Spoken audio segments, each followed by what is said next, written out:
Salam uşaqlar. Bugün sizə böyüdücü cihazlar olan mikroskopdan və lupadan danışacağım. Biz biologiya dərslərində mikroskopun quruluşunu və lupanın quruluşunu öyrənirik. Şagirdlər öyrənir, müəllimlər öyrədir. Mikroskop daha çox böyütmə dərəcəsinə sahib olan bir böyüdücü cihazdır. Lupa isə daha az böyütmə dərəcəsinə sahibdir. Uşaqlar, mikroskoplar ilk dəfə 17-ci əsrlərdə Hollandiyada yaradılıb. Mikroskoplar yaradılandan sonra gözlə görünməyən kiçik canlıların olduğu sübut olunub. Bir canlının ən kiçik detalının, ən kiçik quruluş və inkişaf vahidinin hüceyrə olunduğu müəyyən olunub.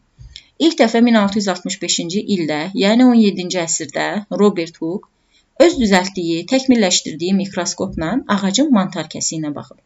Ağacın mantar kəsiyi nədir desək, ağacın mantar kəsiyi ağacın budaqlarının gövdəsinin üzərində olan boz rəngdə və yaxud da qəhvəyi rəngdə olan qabıqdır. Robert Hooke həmin qabıqdan bir parça götürüb və o qabığa mikroskopun altında baxıb və bu şəkildə gördüyümüz görüntünü görüb. O görüb ki, ağacın mantar kəsiyi arı şanına bənzəyən belə hücrələrdən ibarətdir, gözcüklərdən ibarətdir və o hər gözcüyə hüceyrə adını verib, yəni sitos adını verib. Siz testlərdə görərsiniz ki, deyərlər ki, Robert Hooke ilk dəfə hansı termini elmə gətirib. Cavabların içində sitos sözü olar. Sitos elə hüceyrə deməkdir, yadınızda saxlayın. Lakin biz bilirik ki, ağacın mantar kəsiyinin hüceyrələri ölü hüceyrələrdir. Onda bu nəticəyə gəlirik ki, Robert Hooke əslində ölü hüceyrəni kəşf eləyib və o əslində hüceyrənin sadəcə və sadəcə qılafını görüb.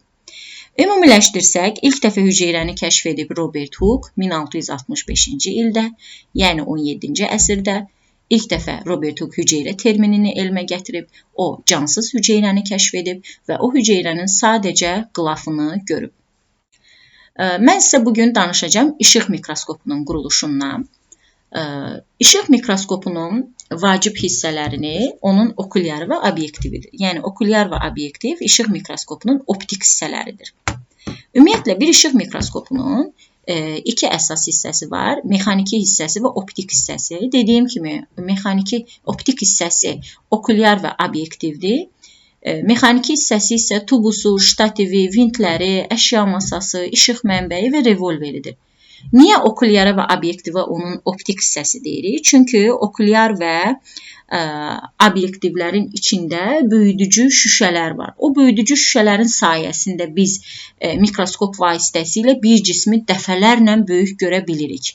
Və o mikroskopu mikroskop edən hissələrdir. O mikroskopun əsas iş prinsipi okulyar və obyektivdəki böyüdücü şüşələrə əsaslanır. Ona görə deyirik ki, mikroskopun ən vacib hissələri onun böyüdücü hissələri, optik hissələridir, okulyar və obyektividir. Mikroskopun mexaniki hissələrindən ilk öncə danışacağım sizə. Mikroskopun mexaniki hissələrindən biri onun ştatividir. Ştativ mikroskopun gövdəsidir. Və bütün detallar demək olar ki, ştativə bərk edilib. Məsələn, ştativə bərk edilib makro və mikro vintlər, ştativdə var işıq mənbəyi, ştativə bərk edilib əşya masası, ştativə bərk edilib tubus, yəni baxış borusu, baxış borusuna birləşdirilib okulyar, revolver və obyektivlər. İndi bir-bir hər biri haqqında sizə məlumat verəcəm. Ştativ dediyimiz kimi mikroskopun gövdəsidir. Əksər detallar ştativə birləşdirilir. Danışaq baxış borusundan.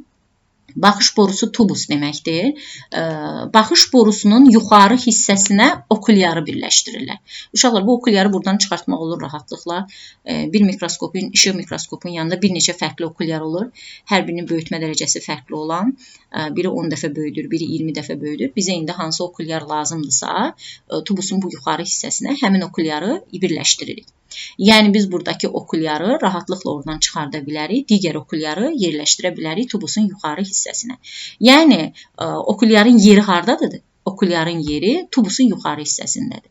Bəs okulyarın öz quruluşu nədən ibarətdir? Okulyarın özünün bir metaldan çərçivəsi var. O metal çərçivənin içində də iki dənə böyüdücü şüşəsi var. Bir böyüdücü şüşə düz bunun ağzı tərəfdədir, bir böyüdücü şüşə də onun orta hissəsindədir, içəridə. Okulus sözünün mənası da göz deməkdir. İndi keçdik tubusun aşağı hissəsinə. Tubusun uşaqlar aşağı hissəsində obyektivlər var. Adətən bəzi mikroskoplarda tubusun aşağı hissəsi ilə obyektivlər arasında da revolver olur. Və bu revolverə də obyektivlər birləşir. Biz görürük ki, burada bir neçə fərqli obyektiv var və hər birinin böyütmə dərəcəsi də fərqlidir. İndi bizə hansı obyektivlə iş görmək lazımdırsa, biz revolveri fırladırıq. Məsələn, bura biz preparat hazırlayıb yerləşdirmişiksə, mənə 4 dəfə böyütmə dərəcəsi olan, 4 dəfə baxdığım cismi böyüdən obyektiv lazımdırsa, mən revolveri fırladıram və həmin obyektivi gətirirəm preparatımın üzərinə. Yəni, burada revolver ona görə var ki, biz onu fırladaq və istədiyimiz obyektivdən istifadə edək. Obyektum sözünün mənası da cisim deməkdir və obyektivin yeri haradır? Obyektivin yeri tubusun aşağı hissəsidir. Bəs obyektivin özünün nəyi var? Yenə onun bir çərçivəsi var. O çərçivənin içində də bir neçə dənə böyüdücü şüşə var. Biri öndədir, biri ortadadır. Yəni, bunun içində bir neçə dənə böyüdücü şüşə var. Deməli, ümumiləşdirsək, tubusun yuxarı hissəsində okulyar var, tubusun aşağı hissəsində isə obyektivlər var. Və okulyar və obyektiv bir mikroskopun optik hissəsidir, ən vacib hissəsidir. Ştativə birləşdirən mexaniki hissələrdən biri də makro və mikrovintlərdir. Makrovint, uşaqlar, əşya masasını, əşya kürsüsünü hərəkət etdirmək üçün bizə lazımdır. Əşya masası hansıdır desəniz, bu qara rəngdə gördüyümüz əşya kürsüsü və yaxud da əşya masasıdır. Əşya masasının düz orta hissəsində də bir dəlik yerləşir. Makrovint bu əşya masasını hərəkətə gətirmək üçündür. Mikrovint bizə nə üçün lazımdır? Mikrovint isə əşya masasındakı müşahidə edilən obyektin daha dəqiq təsvirini almaq üçün bizə lazımdır. Bəzən mikrovintlər vasitəsilə deməli tubusu da hərəkət etdirmək olur. Biz tubusu aşağıya doğru vint vasitəsilə hərəkət etdirib obyektivi daha yaxına biz gətirə bilərik və müşahidə etdiyimiz obyekti daha aydın görə bilərik. Və daha sonra var burada mexaniki hissələrdən işıq mənbəyi. İşıq mənbəyi isə bizə lazımdır. Baxdığımız preparatı daha aydın görək. Bunun üçün bizə lazımdır. Adətən orta məktəblərdə olan işıq mikroskoplarında işıq mənbəyi kimi güzgüdən istifadə olunur. Yəni, güzgü vasitəsilə otaqdakı işığı tutub yönləndiririk biz əşya masasının üzərində olan dəliyə. Belə uşaqlar, bunlar oldu mikroskopun hissələri. İndi keçdik mikroskopla bağlı digər məlumata. Əgər biz mikroskopun böyütmə dərəcəsini tapmaq istəyiriksə, bu zaman nə edirik? Böyütmə dərəcəsi nə deməkdir? Yəni, mən bu mikroskopdan istifadə etdikdə baxdığım cisim neçə dəfə mənim gözümə böyük görünəcək? Bunu tapıb hesablaya bilmək üçün nə edirik? Uşaqlar, hər bir mikroskopda okulyarın və obyektivin üzərində müəyyən rəqəmlər var. Biz o rəqəmləri bir-birinə vurmaqla bir mikroskopun böyütmə dərəcəsini tapa bilərik. Məsələn, okulyarın üstündə 10 yazılıb, obyektivlərdən birinin üstündə 4 yazılıb. Mən okulyarın üstündə yazılan rəqəmi 10-u, obyektivin üzərində yazılan rəqəmə 4-ə vurduqda taparam ki, bu hissədəki böyütmə dərəcəsi 40-dır. Və yaxud da deyək ki, okulyarın üzərində yazılıb 10, digər obyektivin üzərində yazılıb 20. Deməli, mən üzərində 20 yazılan obyektivdən istifadə etdikdə 20-ni vuracam 10-a və deməli, baxdığım cisim 200 dəfə mənim gözümə böyük görünmüş olacaq. Baxın, belə uşaqlar, bunlar mikroskopla bağlı olan məlumatlar oldu və bu arada bu məlumatı da verim sizə. Mikroskoplar özü də işıq mikroskopları və elektron mikroskopları olaraq bölünür. İşıq mikroskopları daha az böyüdür. Maksimum işıq mikroskopu 3600 dəfəyə qədər böyüdür. Elektron mikroskopları isə daha çox böyüdür. 100 min dəfələrə qədər, 10 min dəfələrə qədər baxılan cismi böyüdür. İndi isə danışaq sizə lupadan. Lupa daha sadə böyüdücü bir cihazdır. Lupa bizə gözlə görmədiklərimizi görmə imkanını vermir. Məsələn, mikroskop bizə kömək edir ki, biz gözlə görə bilmədiklərimizi görə bilək. Daha yaxından, daha dəqiq onu aydınlaşdıraq, təhlil edək. Amma lupa bizə gözlə gördüyümüz kiçikləri daha böyük görməyə kömək eləsin. Məsələn, qarışqa. Mən lupa vasitəsilə qarışqaların ayağının buğumlarını saya bilərəm. Məsələn, milçəyin hər ayağının buğumlarını saya bilərəm. Məsələn, onun milçəyin bığlarının, bığcıqlarının buğumlu olduğunu başa düşə bilərəm. Yəni, lupa gözlə gördüyümüz çox kiçik olan varlıqları, canlıları daha böyük görə bilmək üçün bizə kömək eləyir. Lupa nədən ibarətdir? Uşaqlar, lupanın bir dənə dəstəsi var. Biz onu dəstəsindən tuturuq. Lupanın bir çərçivəsi var və lupanın çərçivəsinin içərisində də iki tərəfi qabarıq olan bir dənə böyüdücü şüşə var. Baxın, iki tərəfi qabarıq bir ədəd böyüdücü şüşəsi var. Bir də deyirəm, lupanın dəstəsi var, metaldan bir çərçivəsi var və metaldan çərçivənin içində iki tərəfi qabarıq böyüdücü şüşəsi var. Və bir lupa baxdığımız cismi minimum 2 dəfə böyüdür, yəni ən az 2 dəfə böyüdür, ən çox isə 25 dəfə böyüdə bilər. İndi isə nə edək sizinlə? İndi sizinlə bir neçə tapşırıq yerinə yetirək. Uşaqlar ki, bu bildiklərimiz möhkəmlənsin. Məsələn, tapşırıqlarımız Dimin test toplusundandır və Respublika fən müsabiqələri üçün nəzərdə tutulmuş test toplusundan suallar burada bölüşmüşəm. Bu dərsi dinləmək həm sizə kömək eləyə bilər, abituriyent kimi təkrarınıza kömək ola bilər. Çünki mikroskop biologiya dərslərinin bir parçasıdır və oradan da sualların düşmə ehtimalı var. Həm də Respublika fən müsabiqələrinə qeydiyyatdan keçmiş şagirdlərə də, 7-ci sinif şagirdlərinə də bu video dərs sizə kömək edə bilər. Başlayaq uşaqlar.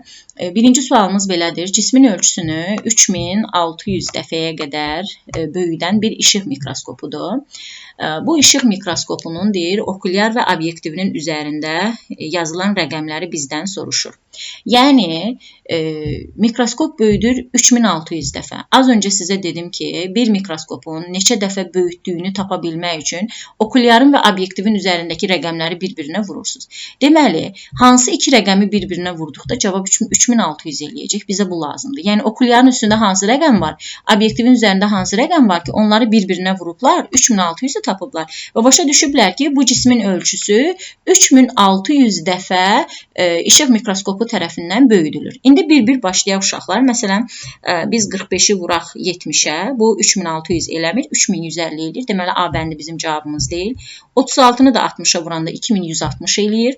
45-i vuranda 80-ə 3600 eləyir. Deməli, okulyarın üzərində yazılan ədəd 45 imiş, obyektivin də üzərində yazılan ədəd 80 imiş.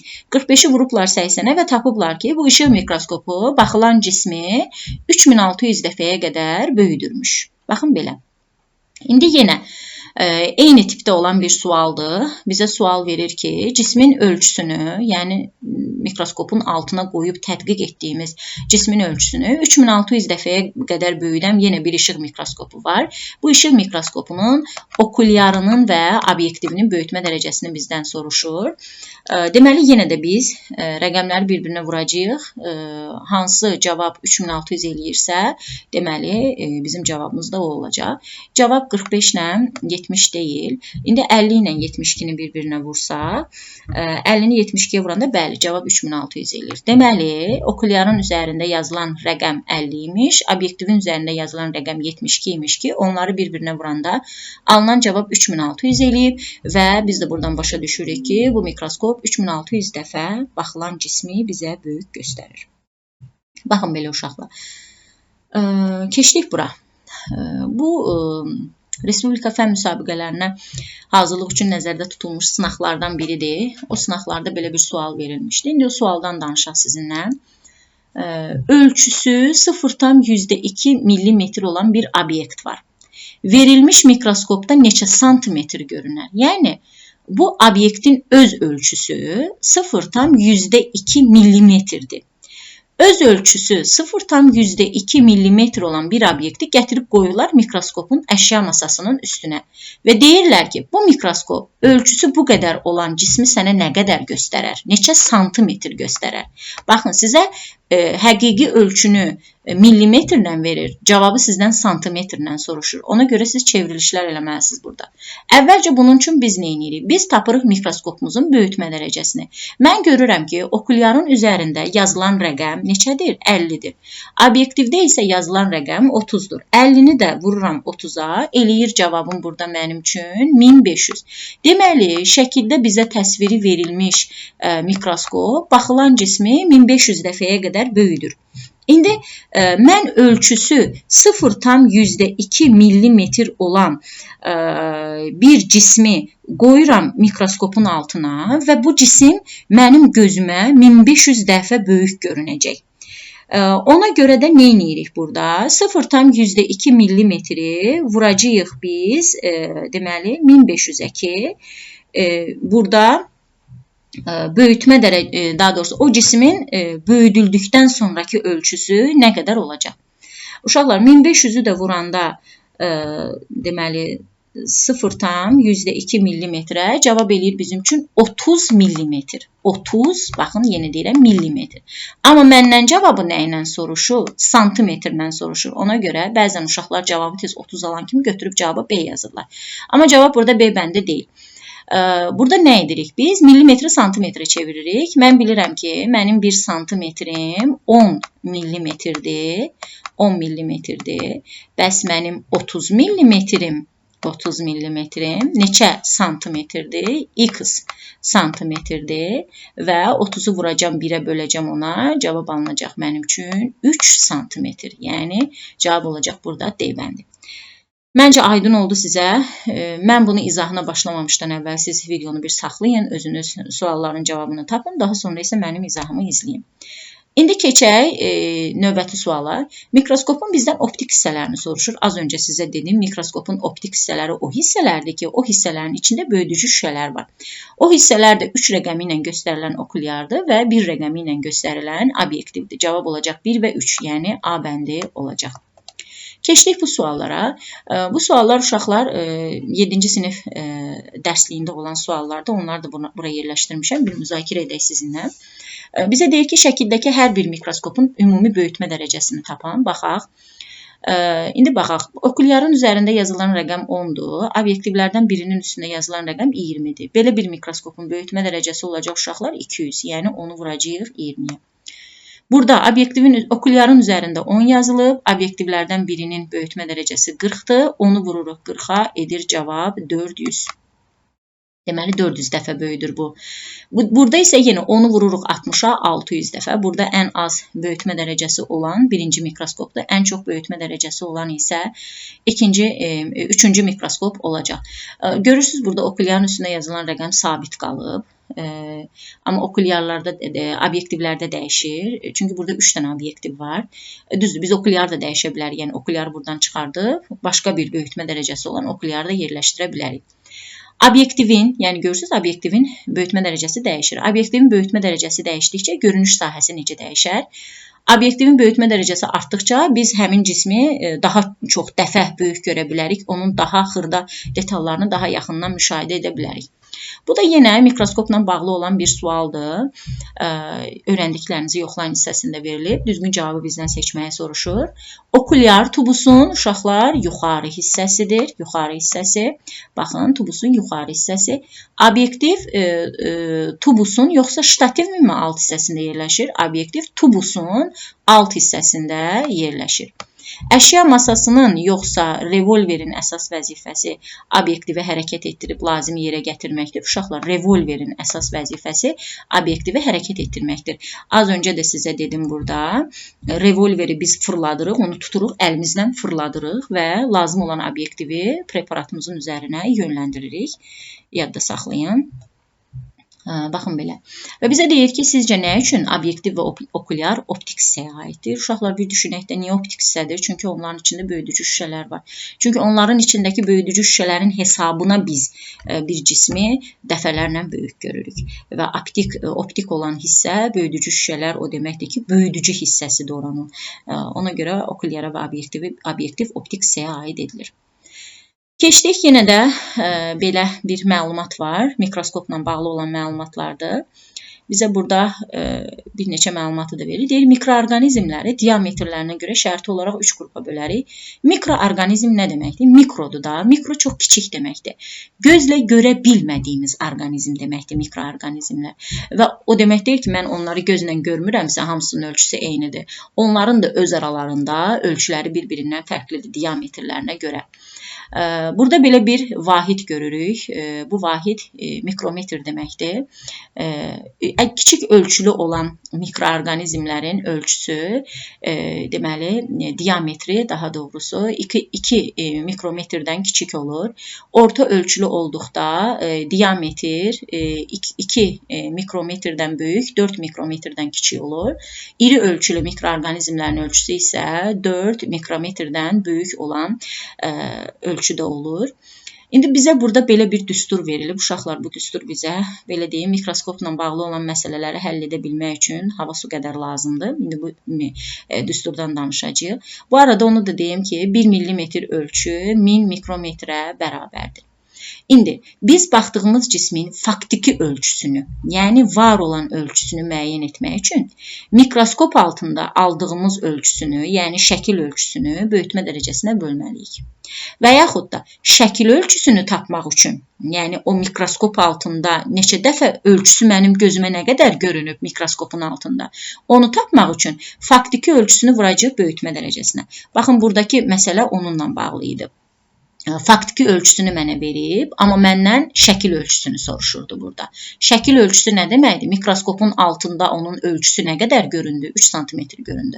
Bu bunun şəkil ölçüsüdür. Şəkil ölçüsünü tapa bilmək üçün mən öz faktiki ölçüsünü, o cismin öz həqiqi var olan ölçüsünü vururam mikroskopun böyütmə dərəcəsinə.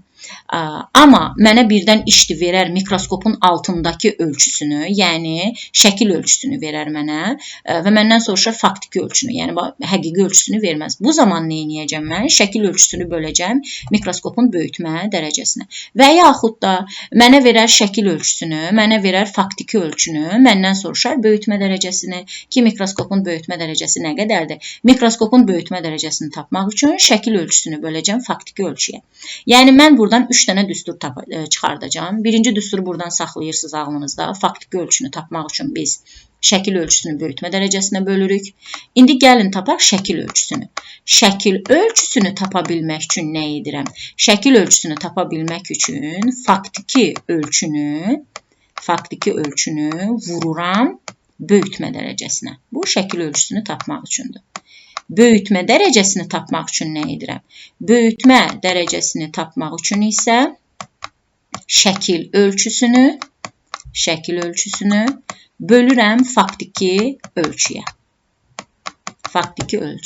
Və burada verilən düsturumuzu da yazaq. Üçü də bir arada olsun. Faktiki ölçünü tapmaq üçün nə edirəm?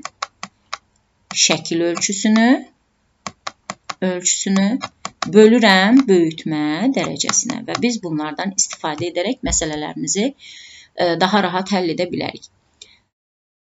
İndi bizə deyir ki, düsturdan istifadə et və böyütmə dərəcəsi 400 olan, şəkil ölçüsü 8 mm olan canlının faktiki ölçüsünü müəyyən et. İndi keçdik. Bizdən nəyi soruşur? Faktiki ölçünü soruşur. Faktiki ölçünü tapmaq üçün, yəni baxın, buraya yazıram. Faktiki ölçünü tapmaq üçün nə edirəm? Şəkil ölçüsünü mənə nə qədər verib? 8 mm verib. 8 mm bölürəm böyütmə dərəcəsinə, yəni 400-ə bölmüş oluram. Və mənim də buradan cavabım edəcək 0,2. Yəni bu cismin faktiki ölçüsü nə qədərdir? Bu cismin faktiki ölçüsü 0,2 nədir? Millimetrdir. Millimetr. Və mənə də deyir ki, daha sonra məndən birdən cavabı millimetrlə soruşmaz faktiki ölçüdə. Mikrometrlə soruşar məndən cavab. Və burada da kitabda bizə məlumat verib ki, bizim 1 millimetrimiz 1000 mikrometrdir. Əgər bizim 1 millimetrimiz 1000 dənə mikrometr deməkdirsə, 1000 mikrometrdirsə, bəs 0,2 millimetrimiz neçə mikrometr deməkdir? Sonra 0,2-ni də vururuq buradan 1000-ə və biz tapırıq ki, burada bizim üçün mikrometr olaraq ölçümüz 20 mikrometrdir. Və bizə deyir ki, bu ölçüsü 20 mikrometr olan canlını bu 3 qrupdan hansına aid edərik? Uşaqlar, 20 mikrometr bura uyğun gəlir də, 4-dən böyük. Ona görə bu iri ölçülü bir mikroorqanizmdir. Bu məlumatları çox xahiş edirəm, yaxşı öyrənin. Buradakı düstur bizə çox lazımdır. Bu düsturdan biz daha əlavə 2 düstur çıxartdıq. 1 millimetrin 1000 mikrometr olduğunu yadınızda saxlayın. Ölçüləri bir-birinə çevirməyi bacarın. Və burada mikroorqanizmlərin ölçüsünə görə 3 qrupa aid olduğunu da əzbərcə öyrənin. İndi davam edək. Yenə öyrəndiklərinizi yoxlayın hissəsi bura verilib. Mən bunu sizə tapşırıram. Bunu hesablayın, yazın rəydə aşağıda və mən orada yoxlayacağım. Uşaqlar, yenə eyni qaydada ikinci tapşırıqda tapşırıram sizə. Mövzularımızla bağlıdır. Rəy bölməsinə bu iki sualın cavabını qeyd edin. Mən oradan sizə cavabları verəcəm. Davam edək suallarımızla. İndi yenə uşaqlar, sizə verdiyim düsturdan istifadə edib bu məsələnin də biz cavabını rahat şəkildə tapa bilərik. Yenə bizə həqiqi bir ölçü verilib. Yəni həqiqi ölçü faktiki ölçü deməkdir. Həqiqi ölçüsü 0,3 mm olan bir cisim. Bu şəkildəki mikroskopun altında deməli görünür 1,8 sm görünür. Bu mikroskopun obyektivinin üzərinə yazılan rəqəmi bizdən soruşur. İndi mən düşünüm görək. Obyektivin üstündəki rəqəmi tapmaq üçün mən neyləyə bilərəm? Mən belə bir məlumat öyrətdim sizə ki, obyektivin üstündəki rəqəmlə okulyarın üstündəki rəqəmi bir-birinə vuranda mən nəyi tapıram? Böyütmə dərəcəsini tapıram. Və mənə məsələ nə soruşur? Obyektivin üzərinə yazılan rəqəmi soruşur. Baxın, bunu soruşur məndən. Bu mənim üçün bilinməyəndir. Və mənə okulyarın böyütmə dərəcəsinin 15 olduğu verilib. 15 mənə məlumdur. Məndən soruşulan obyektivin böyütmə dərəcəsidir. Neçə dəfə böyütdüyüdür. Deməli, mən həm də nəyi bilməliyəm onda? Mikroskopun böyütmə dərəcəsini bilsəm, mikroskopun böyütmə dərəcəsini böləcəm 15-ə, obyektivin üstündəki hansı rəqəm yazılıb onu biləcəm. Ona görə də mənə verilən məlumatdan istifadə edib ümumi mikroskopun böyütmə dərəcəsini tapmalıyam. Az öncəki bizim düsturumuz var idi. Faktiki ölçünü tapmaq üçün şəkil ölçüsünü böyütmə dərəcəsinə bölürdük. Böyütmə dərəcəsini tapmaq üçün şəkil ölçünü faktiki ölçüyə verirdik. Mənə faktiki ölçünü verib, baxın bu həqiqi ölçü, faktiki ölçü deməkdir. Bunu verib mənə və mənə verib şəkil ölçüsünü, yəni mikroskop altındakı şəkil ölçüsünü mənə verib. Mən böyütmə dərəcəsini tapmaq üçün şəkil ölçüsünü, yəni 1,8 sm 0,3 mm böləcəm. Və mən burada çevriliş eləməliyəm. Uşaqlar, santimetri millimetrə çevirməliyəm. Yəni, eyni saxlamaq olmaz bu vahidləri olduğu kimi. İndi böyütmə dərəcəsini tapmaq üçün uşaqlar, böyütmə dərəcəsi bərabərdir. Şəkil ölçüsü, yəni 1,8 sm. Bizim 1 santimetrimiz 10 mm olduğuna görə 1,8-i vururuq ona və tapırıq ki, bu 18 mm deməkdir. Bu şəkil ölçünü bölürəm mən həqiqi ölçüyə, yəni faktiki ölçüyə bölürəm. 0,3 nəyə böləcəm uşaqlar? Millimetrə böləcəm. Və tapacam ki, bu mikroskopun böyütmə dərəcəsi uşaqlar 600-dür. Deməli, böyütmə dərəcəmiz də oldu 600. Deməli, bu mikroskop 600 dəfə böyüdür. İndi bu 600-ü də gətirib qoyuram bu böyütmə dərəcəsinin yerinə. Obyektivin üstündə yazılan rəqəmi tapmaq üçün 600-ü bölürəm 15-ə. 600 böl 15. 600-ü də 15-ə böləndə təxmini cavabımız eləyəcək, təxmini yox, dəqiq. Cavabımız eləyəcək 40. Deməli, obyektivin üzərində yazılan rəqəm uşaqlar 40 imiş. Deməli, sualımızın cavabı da oldu 40. A bəndi. Mən ümid edirəm, siz başa düşdünüz. Davam edək. Yenə belə bir sual verib bizə. Deyir, həqiqi ölçüsü 0,4 mm olan bir cisimdir. Aşağıdakı mikroskop altında maksimum neçə santimetr ölçüdə görünər? Məndən onun şəkil ölçüsünü soruşur. Baxın, uşaqlar, mikroskop altındakı ölçünü sizdən soruşursa, o sizdən şəkil ölçüsünü soruşur və sizə faktiki ölçünü verib. İndi yenə yadınıza salın, düsturlara qayıdıram buradan sizə verdiyim düsturlara. Şəkil ölçüsünü necə tapırdıq? Bunlar silindi deyəsən buradan. Şəkil ölçüsünü buradadır. Şəkil ölçüsünü necə tapıram? Şəkil ölçüsünü tapa bilmək üçün böyütmə dərəcəsini faktiki ölçüyə vuracam. İndi keçdik. Böyütmə faktiki ölçüm 0,4 mm-dir və böyütmə dərəcələrini tapmalıyam. Və mənə deyir ki, maksimum ölçünü tap mənim üçün. Mən indi burada fərqli böyütmə dərəcələri alacam. Görürəm ki, okulyarın böyütmə dərəcəsi 15-dir. Hər zaman bunu 15 götürəcəm. Bunu eyni verir. Və mənim əlimdə 3 fərqli obyektiv var. Birinin böyütmə dərəcəsi 4-dür. Deməli, 15-i vurdum 4-ə. 15-i 4-ə vuranda 60. Deməli, bu zaman 60 dəfə böyüdəcək. 15-i vurdum neçəyə? 10-a. 15-i vurdum 10-a. Cavab elədi buradan 150. Deməli, bu hissə 150 dəfə böyüdəcək. Yəni, mən bu üstündə 10 yazılan obyektivi istifadə eləsəm, 150 dəfə böyüdəcək. Gəldi 40-ı vuraq 15-ə. 15-ə. Bu da eləyəcək bizim üçün 600 dəfə. Deməli, bu üzərində 40 yazılan obyektivdən istifadə etsəm, 600 dəfə böyük görünəcəm. Əlbəttə ki, mən üzərində 40 yazılan obyektivdən istifadə etsəm, ölçüm daha böyük görünəcək. Məndən maksimum ölçünü soruşduğuna görə 600-dən istifadə eləyəcəm. Minimum soruşsaydı 60-dan istifadə edərdim. İndi məndən şəkil ölçüsünü soruşur və şəkil ölçüsünü də tapa bilmək üçün uşaqlar şəkil ölçüsü bərabərdir böyütmə dərəcəsi, yəni 600 vurulsun uşaqlar həqiqi ölçü, yəni faktiki ölçü 0,4-ə.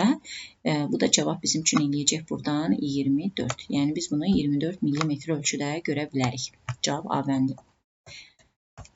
Bu qədər uşaqlar bizim məsələlərimiz.